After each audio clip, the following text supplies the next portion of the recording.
एक बूढ़ी औरत अचानक सड़क पर बेहोश होकर गिर पड़ी। यह देखकर एक लड़की तुरंत आगे बढ़ी और उसकी हालत देखने लगी। जैसे ही लड़की ने उस बूढ़ी औरत को छुआ, एक अजीब सी ऊर्जा उसकी पूरी देह में फैल गई। कुछ ही पलों में बूढ़ी औरत को होश आ गया। होश में आते ही उसने लड़की को धन्यवाद देने के लिए एक तोहफा निकाला और उसे खुद घर छोड़ने की बात कही। लड़की ने बताया कि वह अनाथ है और उसका कोई घर नहीं है। यह सुनकर बूढ़ी औरत का दिल पिघल गया और उसने उसी पल लड़की को गोद लेने का फैसला कर लिया। घर पहुंचने के बाद बूढ़ी औरत ने लड़की को एक सुंदर राजकुमारी की तरह सजाया और फिर परिवार की तस्वीर निकालकर उसे घर के सभी सदस्यों के बारे में बताने लगी। लेकिन जैसे ही उसने अपने सबसे छोटे बेटे का जिक्र किया, उसका चेहरा अचानक उदास हो गया। असल में एक हादसे में उसके छोटे बेटे की टांग घायल हो गई थी और तब से वह व्हीलचेयर पर ही था, चल नहीं सकता था। दादी को उदास देखकर लड़की को बहुत बुरा लगा।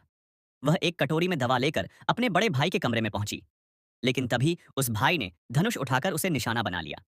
वह बाहरी लोगों से परेशान नहीं होना चाहता था। लड़की ने कहा कि वह सिर्फ दवा देने आई है और चाहती है कि भाई फिर से चल सके। यह सुनते ही नौकरानी ने लड़की को जोर जोर से डांटना शुरू कर दिया और कहा कि वह जानबूझकर उसके जख्म पर नमक छिड़क रही है। लड़की बेबस होकर रोने लगी।